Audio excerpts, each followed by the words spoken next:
everybody. This is Bob Goodwin, and welcome to another episode of Career Club Live. If you're not familiar with Career Club, please check us out at career.club. We are offering a bunch of free resources for job seekers beginning in January, which we hope you will take advantage of, including a free career coaching call every Thursday at 1 o'clock Eastern. You can find a link to that on our website. So today I am very pleased to introduce our guest, Keri-Lynne Shaw, or KL. KL is former head of HR for North America for BMW, as well as the head of HR for Cody, the beauty company, and then most recently at Global Brands International, as well as the Shade Store. KL has recently started a new company called The Salary Bump, and we're going to be talking a lot about compensation and things that you can be doing to increase your compensation and get paid what you deserve to be paid. So with that, KL, welcome. Hi, thanks for having me, Bob. No, thanks so much for joining. So, as I said in the beginning, you started a new company, and we're going to get into that in just a minute. That's very exciting. But as we are wont to do, I would like to ask you just a handful of questions so people can kind of get to know you as a human being first. So, easy one. Where were you born and raised? Love it. Thank you so much. I was born and raised in St. Albert, Alberta, Canada, a suburb of Edmonton. Yeah. So minus 40 is an average winter day, hence the reason why I left in my early 20s. Not because of the location, but the cold was not mine. Mhm. So I'm a sun seeker. I belong at the beach. I live in New York, but that's really where I belong. Awesome. Very good. And then a little bit, where'd you go to school?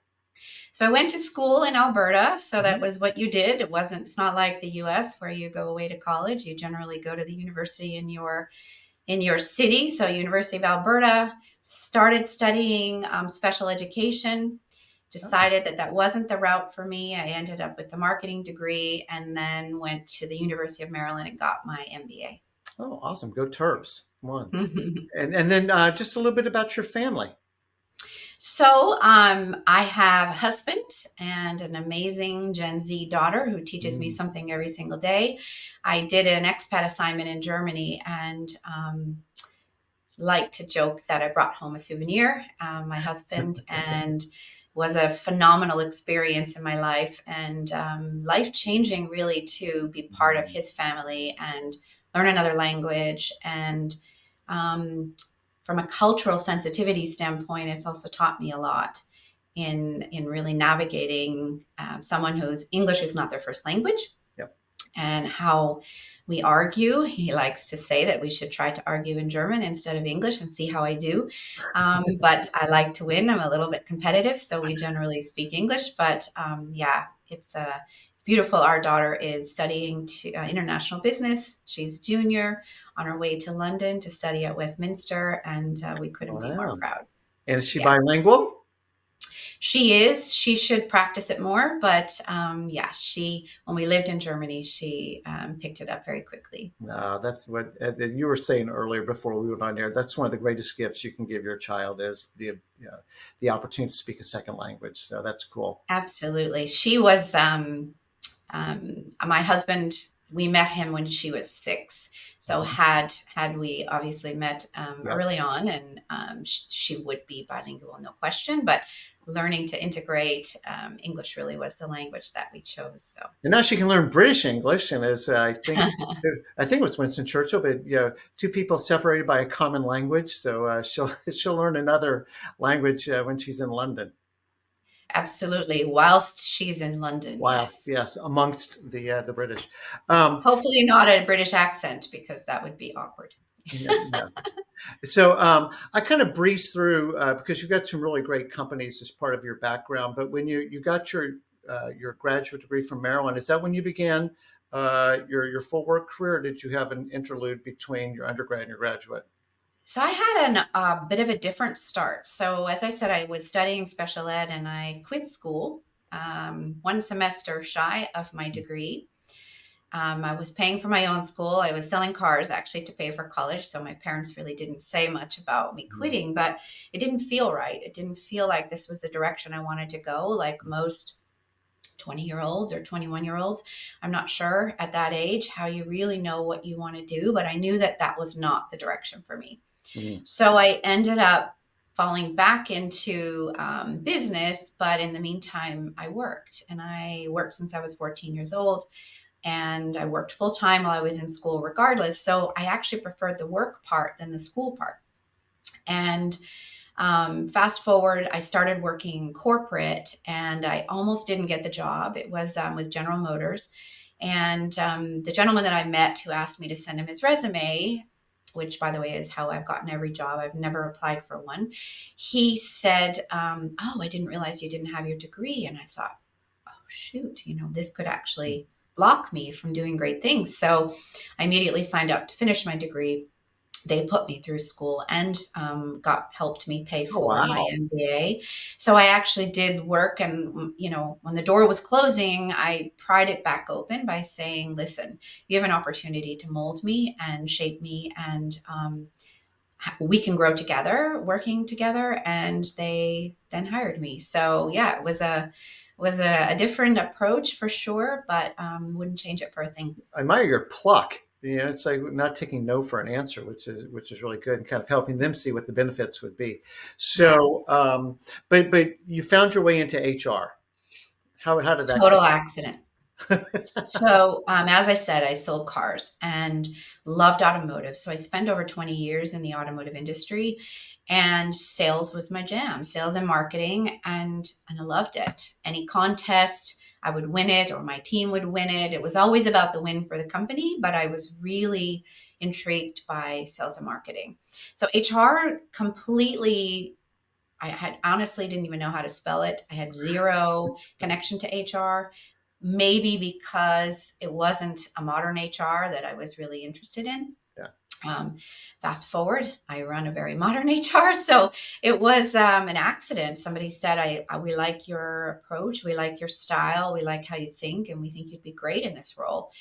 And it truly was one of the best things I've ever done. Was I Mm. always said yes to every opportunity anyway, but when I moved into HR, I also became a professional coach, and that was one of the three biggest transformations of my life. And I wouldn't want to go back into the business, because the HR seat, we actually get to touch every aspect of the Yeah. business.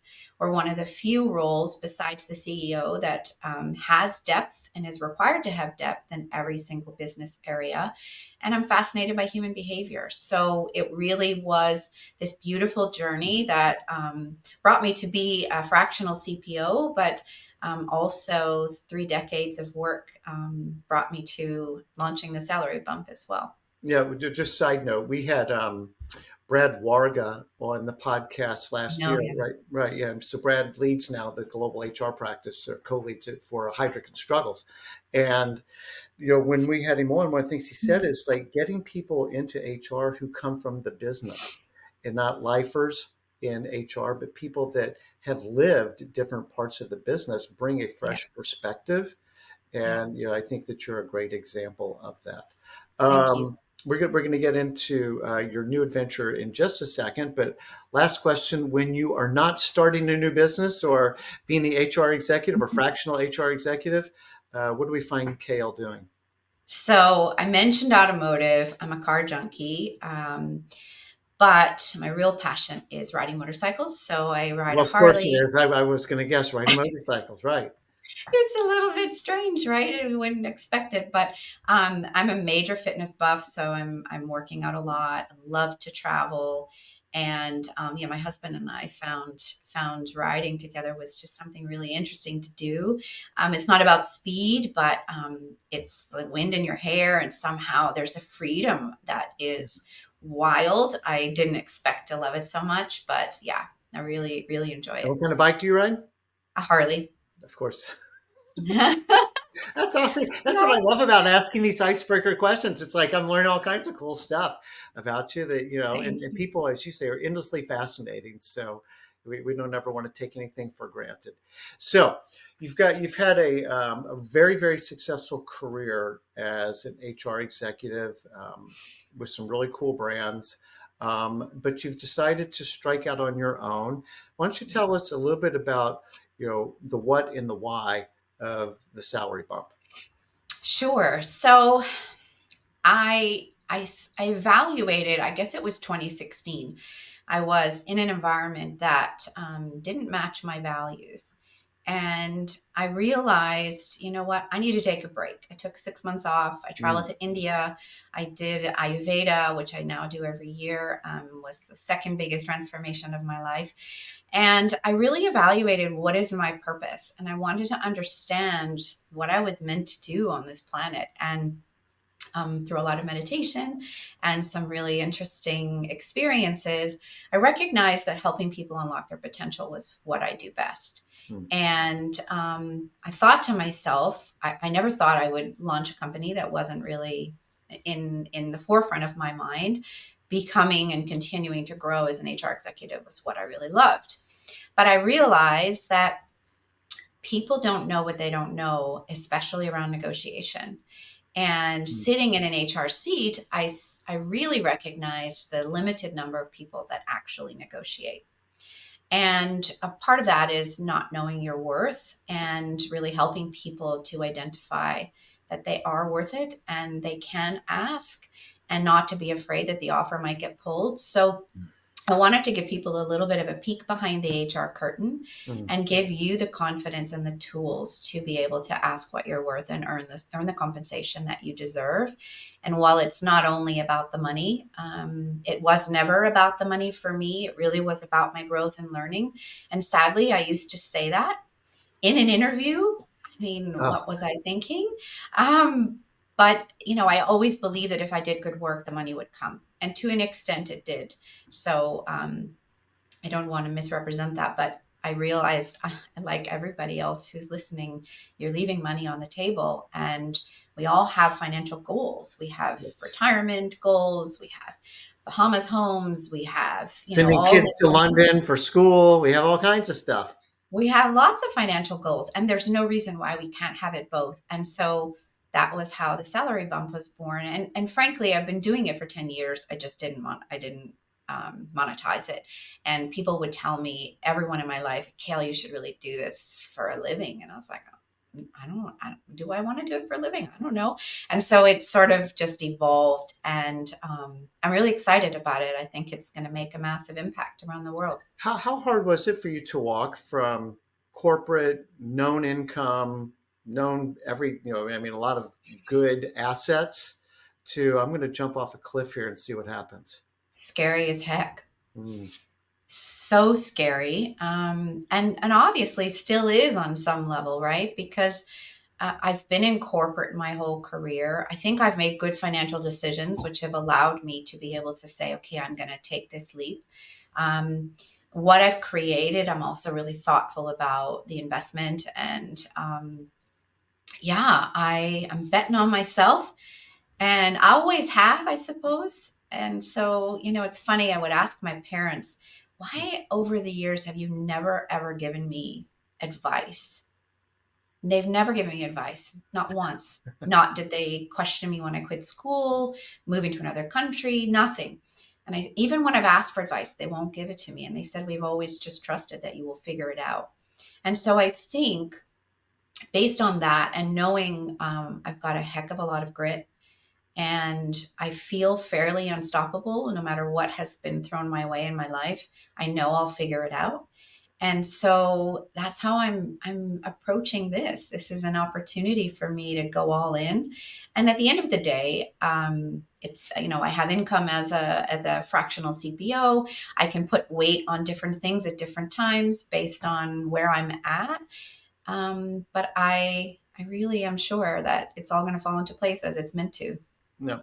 So, and I'm sure it will too. I mean, you're obviously a master of the topic, which we're going to get into in a sec. So, you said earlier, like, people feel awkward about negotiating. And I don't know if Mhm. is that a particularly American thing or not necessarily? No, I think around the world, people are facing the same. So I have a lot of connections in Germany and help a lot of friends there. It's certainly socialized in terms of benefits are different. So it's a different conversation around Hmm. benefits. But the big thing I see is people don't ask. They're afraid to ask. They don't know what they're worth. But what they also don't recognize is there's this whole plethora of items around the compensation package beyond salary that if they're not even asking for the salary, because we know those percentages are so low of people asking, we know they're not asking further on benefits packages, sign-on bonuses, cars, gas, Zero. all Yeah. these other things. Yeah. Not one person in my entire career in HR, of the thousands of people that I have made offers to, has ever asked, tell me about the salary break, or sorry, tell me about the benefits breakdown and the costs associated. So people think they're jumping to a new company and they're getting this great salary bump. But what they don't realize is that now it's going to get eaten away because their benefits are not as good. So there's very Pause that simple thought things. for a second. I need to go plug in my computer real quick. I thought I had like 100% battery. Now it's like on zero. Don't go Oh, good. away. No worries. I'll I'm be, going I'll to I'll remind me to be plug right mine back in too. in 1 second. Perfect. Thanks so much, Bob. Yeah, it's a really shocking, it's a shocking thing. But I think it's just people don't know what they don't know, and that they can ask, you know?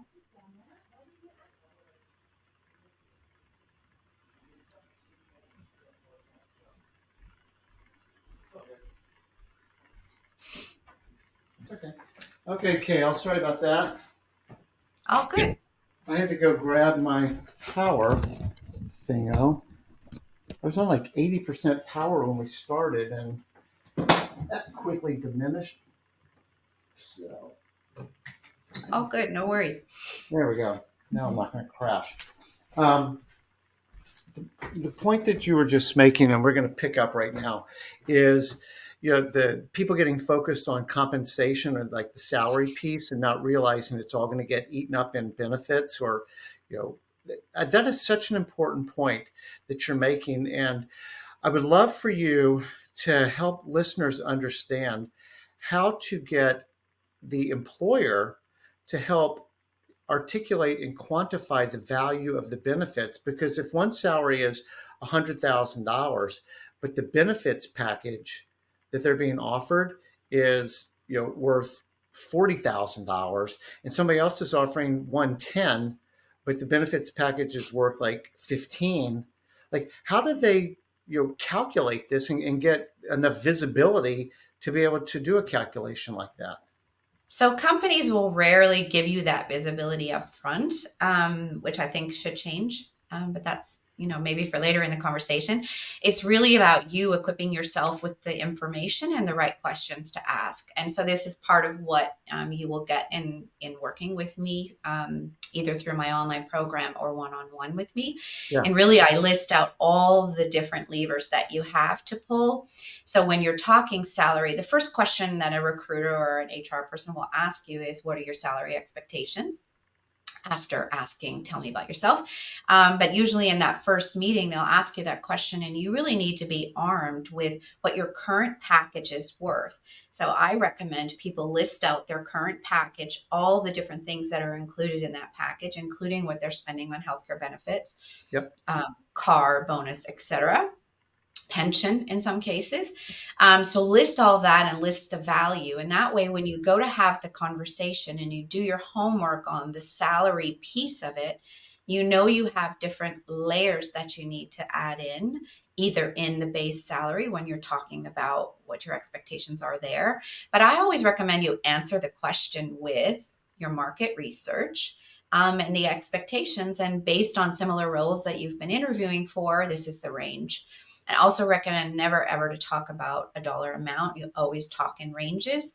And then you also say, and obviously there are different ancillary benefits that we would need to talk through, so that, we can do a side by side, but looking forward to hearing more as we go through this process. Yeah. So to sort of set that stage is very important. They're not going to do it for you. They're not really interested in paying you more than they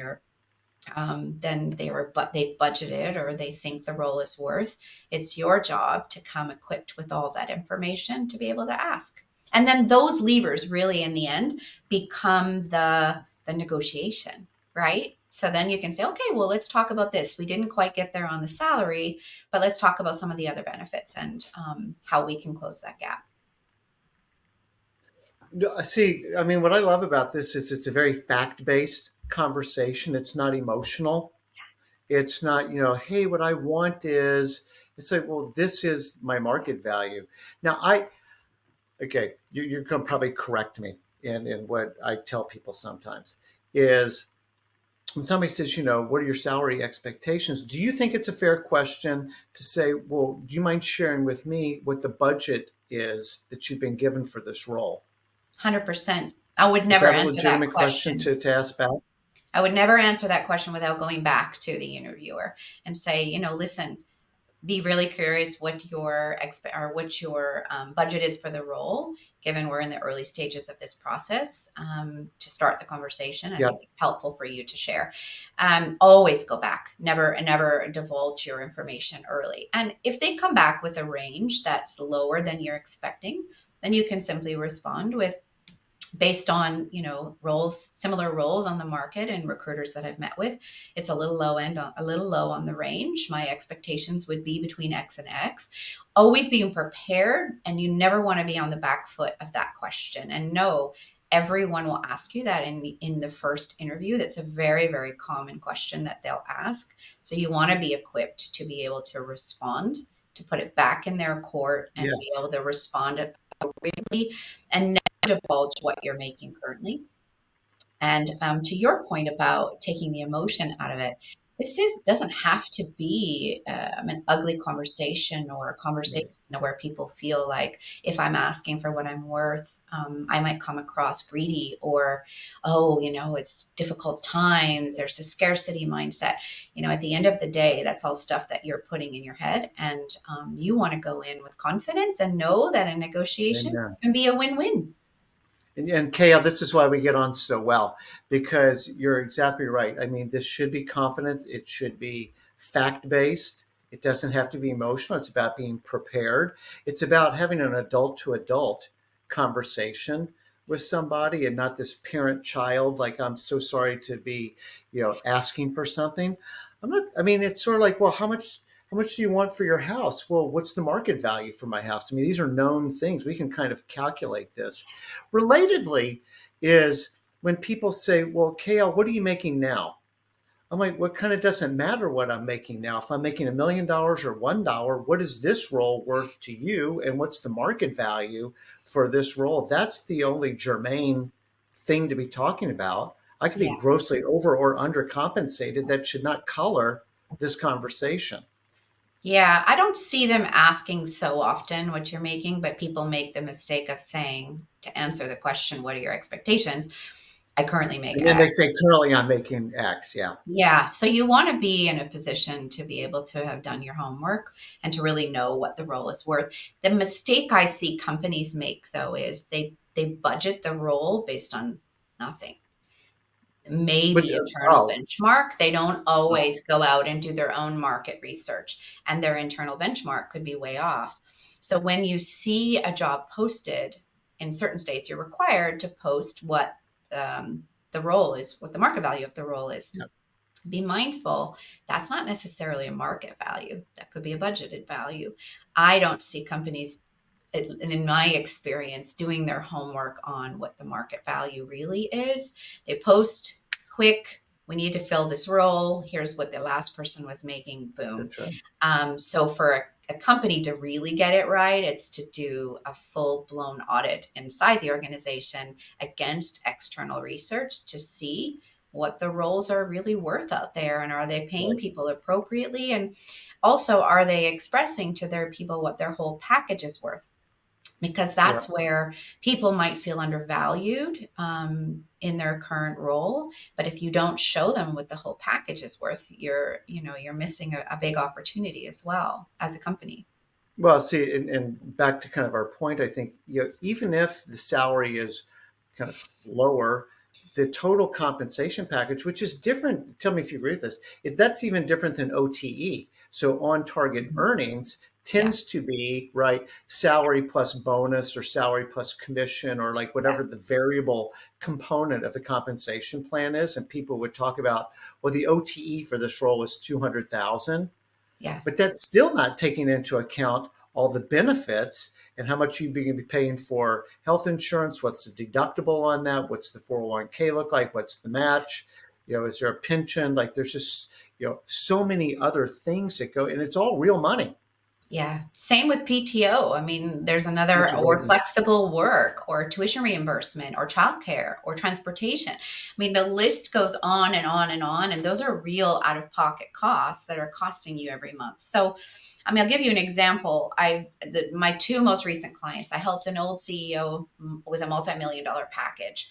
Transportation is, included in some of these. There's airplanes or train, cars or drivers.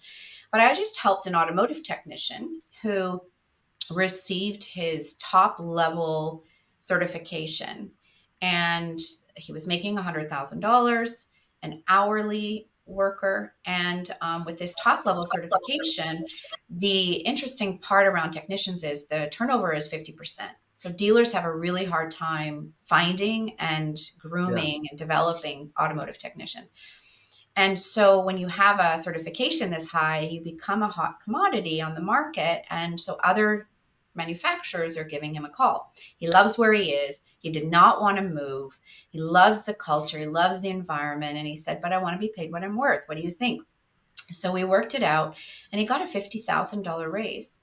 And that Oh, was through Lord. multiple channels. So we got created on a hybrid approach from equity in the company, equity in his work, plus an increased hourly rate. But that he was putting in the effort, he was also gaining more from the effort in his output.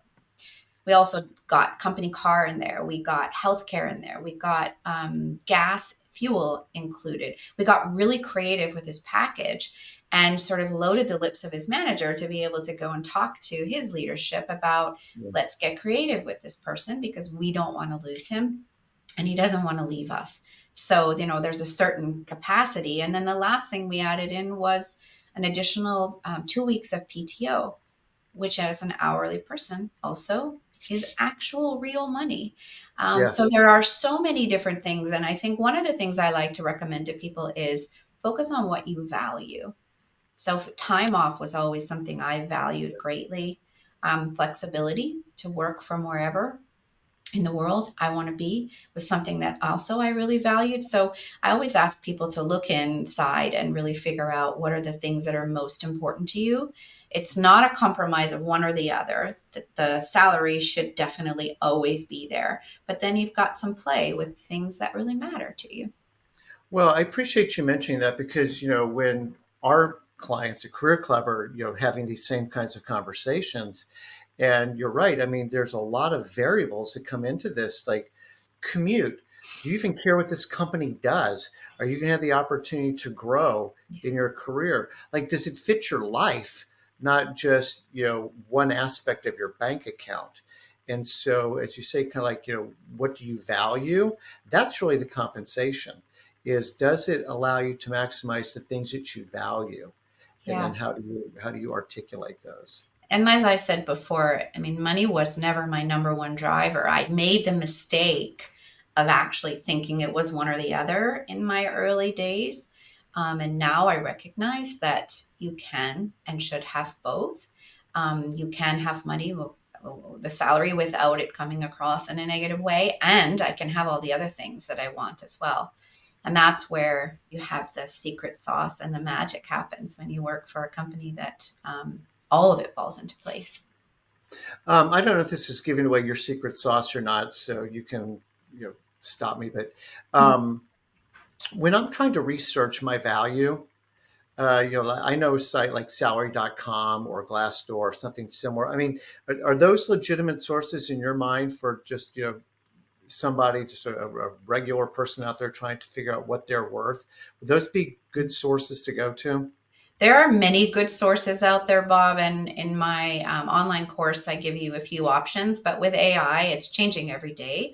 So I Yeah. think what I always recommend is to look at a few different sources and also not just look online, but look within your network and talk to Mhm. people about what they're worth. So in this technician's example, he talked to a few technicians who were in his master class that worked for different manufacturers and different dealerships. Yeah. Um, and that was another really helpful way for us to look at it. The when I talk to my clients in different countries, it's different because they don't necessarily all have access to that. So talking Right. with friends in your network, your colleagues, your neighbors, you don't have to ask them directly what they make, but you could ask something like, you know, what does a VP in your organization make, or what does a director level in your organization make? I think you can kind of look at your own trajectory and get a little bit of a picture. You can also talk to HR in your current company, and you can ask, where do I fall on the range of this role? What does the next level look like? What is the range for that level? How can I continue to grow inside the company? So there are other things that you can do in other ways that are not just looking at ChatGPT has a tool, a salary accelerator tool. Pay scale is a good one. There's a lot of options out there for you to put together your business case. And just remember, though, it's pure salary is what you're No, getting that's back. awesome. You're not looking at all the other benefits. And again, those all add up in a significant way. Right. In a very, very, and in a compounding way too, right? So if I forego, getting like $20,000 right now, all my future raises and any other benchmarking against my comp, is, either based on that number or not based on that number. So being able to get it sooner is always better, right? 100%. Well, look, Forbes has a lot of people, I think, ground themselves to this statistic, but they've done a study where if you job hop every couple of years, you will make more than 50% of someone who stays loyal with a company. Now, that's not to say that you can't grow inside your organization, but it's a little bit more challenging to do it.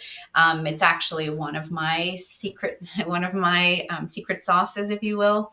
I really focus on if people love where they are, they value where they are, helping them to get the salary that they deserve in their existing role or get promoted inside their company. So that's another angle that I think if you approach it in the right way at the right time, Yeah.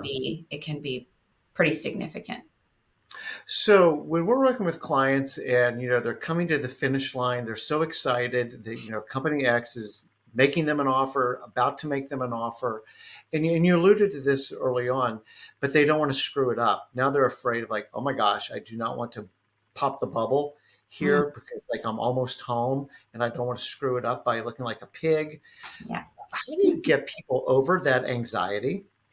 So, look, we focus on confidence and asking appropriately. I like to have people and loading their lips to have this conversation to even just say, listen, I'm really excited about this opportunity and I'm so grateful for the chance to work inside your organization and be part of this great team. Knowing now we're at the stage of negotiation, I know you want to make it a win-win as much as I do. So let's talk about what that looks like. Early on we talked about the salary and my expectations based on other interviews I've had and the market research I've done. So let's start there and let's see how we can close the gap.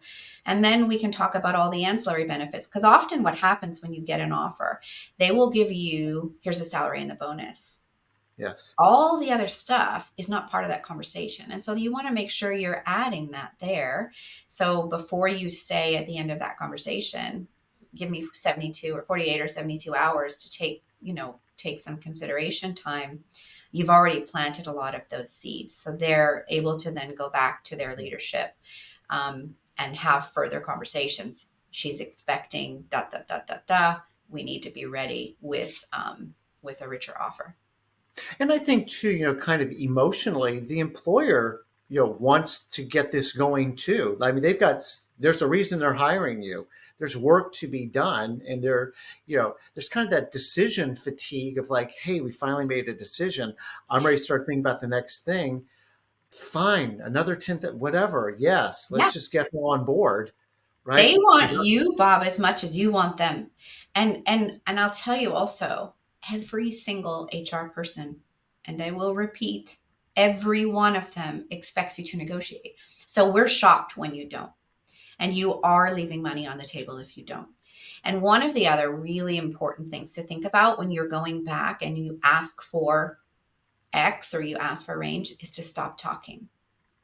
Silence is actually working for you and let them respond. So when you say my expectation was between blah blah blah, you stop talking. And silence is really a magical thing in that case. So yeah, no, it's always been amazing to me, and I've never ever once pulled an offer. And I can bet if you talk to 100 HR people, maybe one would say they pulled an offer.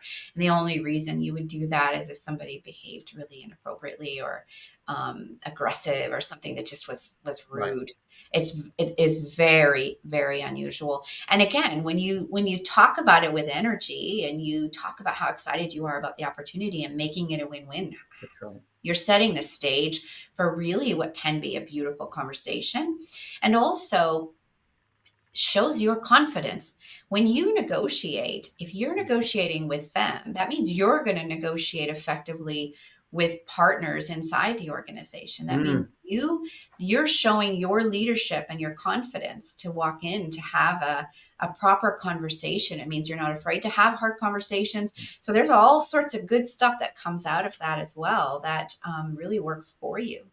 That is such a great point, Kay. I've never heard anybody make that point before, but you're right. You're sort of behaviorally interviewing how will you represent the company, how you look after our best interests in a professional but Yes, direct way, which 100%. is really, really cool. Um, so, what is the easiest ask that people don't ask for? Well, as I said, they're not asking for anything. In my experience, less than 15% of people negotiate. At Statistically, it's all. at all. Statistically, if you can research it, it's 50%. And for women, it's 34%. And even lower for people of color. So step one is just ask. Yeah. It's underrated. Just ask. And I would say do your homework. Make sure you're going in prepared to have this conversation, because if you haven't done your research, you're going to stumble on that Yeah. question. And I think, one of the things I always like to say, and again, and it's not just about the salary bump, it's not just about the money, it's you're interviewing this company as much as they're interviewing you. Mhm. And another shocking thing that I always found was that people don't ask the interviewer questions. So in my program, I give you a list of really important questions to ask, because you want to know the kind of culture you're walking into. You want to know that this is a real match for you, and that um, you could be protecting yourself from something that might not work out in the end. And I've made that mistake in my career, saying yes. I was just so excited about an opportunity. I definitely didn't negotiate, and nor did I ask the right questions. And that values mismatch came out pretty clearly, Yeah. um, and I had to leave. Right, so No, no, and that's such a great point too, because I've not run two jobs before. Sometimes I've been running from a job, and so I'm just looking to get out of there more than I'm actually looking to go to that, and that would obviously lend itself to not being a great match, not negotiating, because look, as long as you can get me out of jail, like I'm happy with whatever it is, which is obviously a mistake. Um, the thing, and we're in becoming more challenging economic times. yeah, The labor market is different. It feels like it's swinging back to a bit more of an employer's market. And versus I was on the phone this morning with somebody like, hey, my phone was ringing off the hook a year ago. It ain't ringing off the hook anymore. yeah, And so there is this sense of a bird in the hand, kind of mentality. And yeah, that I think that there is a reluctance of kind of messing up something. And so what I appreciate about what you're saying is that's all fair and true and fine. It doesn't change the dynamic of you should be getting paid what you're worth. And yeah, one of the main reasons you're not is you're not doing A, the research, and then B, asking for what you're worth based on your research. And, yeah. and anybody can do this. Anybody can do this, and just not enough people are. Look, you're always going to hear how tough the market is, how bad the market is, Yeah. how scarce the market is, how change is so hard. I just wrote a LinkedIn post about it. Um, but what if it wasn't? What if change wasn't hard? What if there is abundance? What if there is tons of opportunities to go around. I think you just had Melissa Grabner on your podcast, and She's I awesome. love her, by the way. One of the things that she talked about was networking. And I mentioned this at the beginning of our conversation. I've only ever applied for one role in my entire career, and the rest all came from my network. Sometimes me raising a hand, sometimes them saying, "Hey, we saw you in this project. We want you on this team." All of it came from my network. All of it came from the impression that I left wherever I was, and fostering relationships that really made a huge difference in my career. And when someone um, says they want to help you, they mean it, and not to Yes. apologize. You mentioned it in the podcast. "Oh, I'm so sorry, Bob. I know you're really busy." If I hear one more person say that, "I wouldn't be on the call with you if I didn't want to be here." No, Right. I'm not too busy to have this conversation. That's why I'm here. Let's like maximize it. Don't apologize for it. Well, the one thing I will say is show gratitude. I find this to be Mm. also really underrated. And the amount of people that you help or I help that don't say thank you, it's a miss. So show gratitude each and every day, and once a year, for all the people who have touched you or mentored you or coached you or guided you or lended a hand to you in that year at Thanksgiving. It's a beautiful time to show gratitude. Send them an email and thank them for just being in your life and for the efforts that they gave you. It goes so far, you will have no idea, because then when you do need that person, you're not just calling because you need them. Check in every once in a while. And if somebody has mentored you, Mm. I want to hear how you're doing. Did it Yes. work? Didn't it work? Where are you at? It goes a long way. So I think it's just a nice thing. The interesting thing, because like I love networking, I love connecting people. That's probably my favorite thing to do. It's like, oh, you were gonna love her. She's amazing, and like I just enjoy doing that. And I think that with networking, sometimes people think that it's manipulative, right? And that I'm just trying to use you to get to something. And I suppose there are people that is actually their aim. They're just trying to stepping stone you to get to the next person. But when it's done right, it's not manipulative. It's just it's sowing and reaping is a thing. If you plant, you will reap. That's not manipulative. That's just the way things work. And if I plant good seeds and I plant gratitude, if I plant, um, the intentionality to want to help, Yeah. and you just do that as just part of a lifestyle, then what ends up happening is on another day, as you say, like that starts to bear fruit. And the other metaphor I use for this is like an ATM. Like if you make deposits, you can make withdrawals. But Yeah. if you haven't been making deposits in other people's lives, and all of a sudden you just got laid off or something's going on, like you can't go to the ATM and press the button hard enough to make money come out. That's just overdrawn. Like you can't do that. And Yeah. so, it's Dory Clark. We had her on the podcast, and she talks about. She wrote a whole book called "Playing the Long Game," and it's the beautiful thing about the long game is it's all done with in the right spirit. Yeah. That it's trying to help other people, and you just sort of foster goodness. And when you do that, the amazing thing is it reflects back onto you. Yeah. You pay it forward. It's a good karma. It's just, you do good things, you treat people well, it will always come back to you or someone else in your life, or you just never know. And that's not why you do it, but That's what I'm you know, saying. It's not why you do it. It's just the natural result of doing it. yeah. Kind of in the closing minutes, is there anything, I want to talk about innovation in just a second. Is there anything else just sort of generally, whether you were speaking to a candidate or speaking to a fellow HR professional, that you'd want to sort of add on to with our conversation so far on compensation? I think we've covered it, Bob. I mean, there's other elements, of course. We didn't talk about how you build the confidence to ask, how you know your worth, but I think doing your homework, putting the facts together, trying to take the emotion out of it.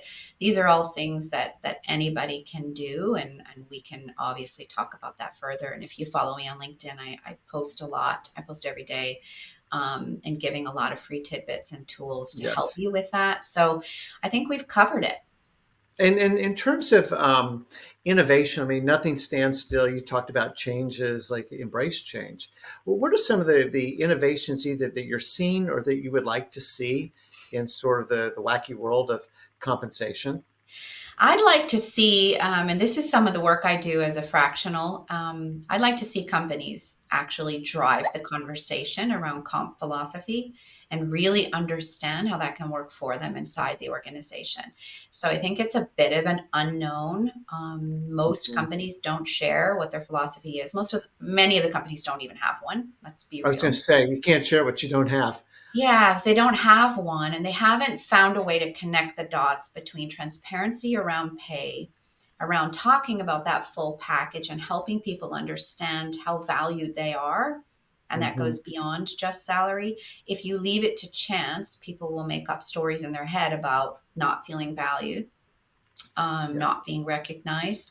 They don't know how they can grow inside the organization. They don't know how they can get promoted inside. They don't know how they can develop their careers. So there's a real miss and a big opportunity for companies to do this, especially because it's now being required by law. So get ahead of it. yeah, Really get ahead of it. I'm actually working with some Canadian companies. A couple of provinces have now got the laws to talk post pay transparency. yes, And for those that don't, it's coming. So every other state in the US and every other province in Canada should just get ahead of it and actually use this as an employer of choice opportunity that that's right. we have transparency around these things. And by the way, many of them have transparency as a value, but you're not Hmm. valuing transparency around compensation. So it's not connecting. There's a beautiful way to have the conversation without fear that, oh, if we tell people, then they're just going to want more. Right. It's not the case. One of the things I do in every head of HR role I've ever taken is I do an audit and an equity analysis and make sure that we're paying people appropriately at different levels, different diversity categories, and really being sure that we are positioned right for success in the long run. And usually, when I show the leader the retention turnover numbers and what that's costing them, Yeah. it's a no brainer to make the adjustments that are needed on the internal side and talk to people about why we're doing that, because we value you and we value that you're part of our organization and the most important part of it. So I'm most excited about leaders paying more attention to the talent agenda and putting different demands on our leaders to be better leaders. Well, I think that, one on just transparency, Gen Z is much, much, much more open Mm-hmm. about pay transparency. Like, my generation, I won't then impute that onto you, but, it's like, that's something that you didn't talk about. That was sort of a sex religion kind of a conversation. Like, we don't talk about that. Yeah. And Gen Z's like, I don't care. Like, yeah, this is what I make. And so I think that as we see some of this generational transition, it's like just that's a value for them that will inevitably make itself in. I love how you said kind of basically the employer branding. Use this as the opportunity, one, to demonstrate this value that you're claiming Yeah. and be an employer of choice. Use it as a differentiator and let the laggards be laggards and you be a leader in stuff like this. And, as somebody who represents talent, like this is the kind of stuff that people flock to. This is what they're looking for. Yeah. And they're just not finding it nearly often enough. And to the extent it has to be legislated, you kind of lose all the credit for it. It's like, well, you did it because you had to do it, not because you wanted to do it. Well, and again, there's also some big misses for the law that is requiring, because you might be posting on the outside what the range is and you Right. haven't done the internal research. So guess what? The person who's sitting in that role who now sees what you've just posted online that does not match where they are, how happy are they? So there's a Exactly. massive, like, you have to think about both, and I see it as a real advantage. I agree. And coming back to Gen Z, I mentioned it earlier with I have a Gen Z daughter who blows my mind every day on the kinds of topics that she talks about and her friends talk about, mental health, Yes. and the confidence that they have to just ask. Like, it's mind blowing. I wrote a post on LinkedIn about it, and actually it went completely viral. It was around my Gen Z daughter who asked for a pay bump, never even talked to me. I own the salary bump. Well, this is generational, not asking parents for advice. Hey, there you go. She fought, almost like unionized, the dog kennel that she worked at, and got everybody a raise because someone came in at a higher amount, and she was like, "That's unacceptable. I've been here a year. These people have been here X amount of time, and we all deserve a raise." And she got them all a raise, but she ended up quitting because she didn't feel valued. I just thought, wow, at 17, she was 17 at the time. Mm, How? It's mind blowing. It really yeah. is. So, and look, at the end of the day, she just asked, you know? Well, but also again, and I think this is one of the key takeaways. You talk about confidence, and it's probably the third or fourth time you've used the word confidence. Yeah. It's one that we use a lot at Career Club in terms of people understanding their unique value proposition that they're bringing to an employer.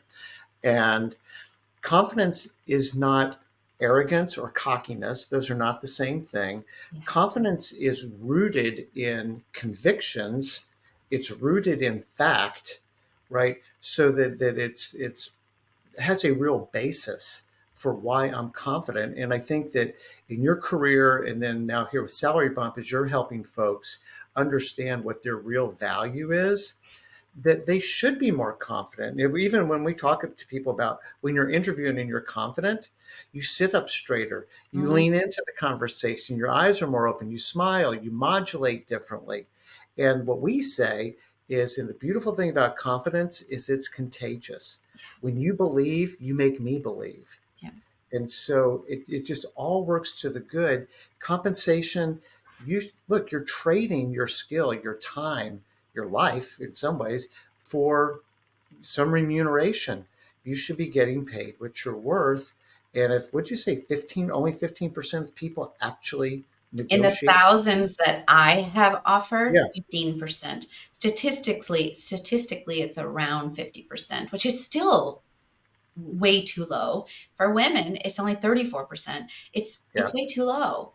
It's Yeah. absolutely too low. And I think the one thing that I would close with is, if you knew that everyone on the other end who's making you an offer is expecting you to negotiate, the door is already open. So it's not as if, that's not happening. So the door is open. Walk through it. It can't hurt to ask. Yep. What's the worst that can happen? They can say no. Best case scenario is you get everything you dreamed of and more. And that's Well, ultimately what. I can't think of a better note to end on than getting everything you dreamed of and more.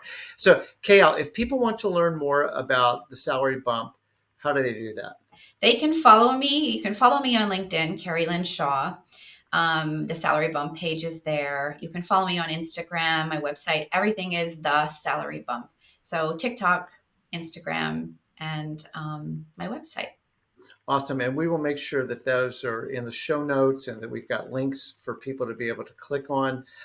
It's been an absolute pleasure. We've gotten to know each other over the years, and I was very excited about this episode because you're just such a good human being, but you're bringing very tangible, life-changing benefits to people. One is the mentality, back on the confidence, but then two is, as you say, people have financial goals, not just because I want more money, but because money allows me to invest in the things that are important to me.